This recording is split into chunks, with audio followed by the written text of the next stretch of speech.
ஒரு வழியா நம்ம ஜப்பான் வந்தாச்சு. வந்ததுக்கப்புறம் வேலையா நம்ம ஹோட்டலுக்கு போற ட்ரெயின் டிக்கெட்ட போட்டு எடுக்கிறதுக்கு போனோம். சிம்பஷில தான் வந்துட்டு நம்ம ஹோட்டல் இருந்துச்சு.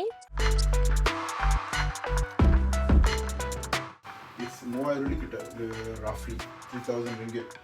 ஸோ ஒரு வாரத்துக்கு 8 நாளைக்கு இங்கே தான் நாங்கள் வந்து ஸ்டே பண்ண போகிறோம்.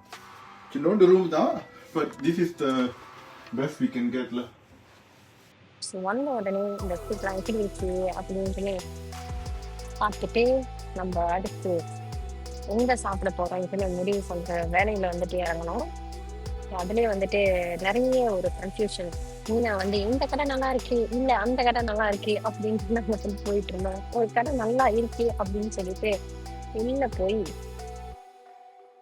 மெனு எடுத்து பார்த்தா ஃபுல்லா இங்கிலீஷ்லயும் ஜப்பனீஸ்லயும் வந்துட்டு எழுதியிருந்தாங்க. ஓகே, ஒரு யூட்டனை போட்டு நேரா எங்க ஹோட்டல் பக்கத்துலயே ஒரு நல்ல கடையை பார்த்தோம். இப்படிதான் இருக்கும் அந்த ஆர்டர் சிஸ்டம்.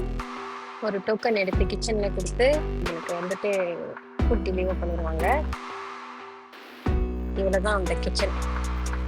இந்த குட்டியோண்டி கிச்சன்ல தான் வந்துட்டு எல்லாமே நடக்கும். இது வந்து எக் ஃப்ரைட் ரைஸ்.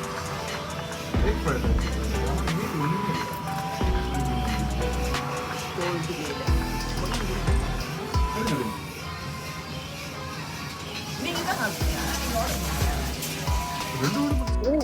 ஸ்ட்ரீட்ல வந்துட்டு ஒரு டிசர்ட் பார்த்தேன்.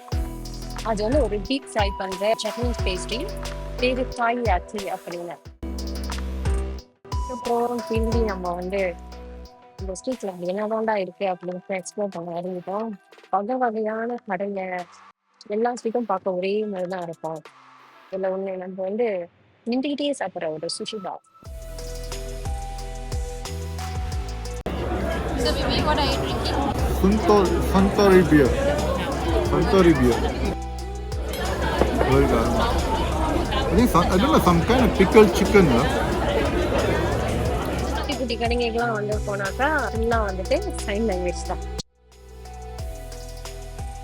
ஜப்பனீஸ் சாமிக்கு கும்பிடு போட்டு இந்த டே ஒன்க்கு ஒரு எண்டை போட்டுரும்.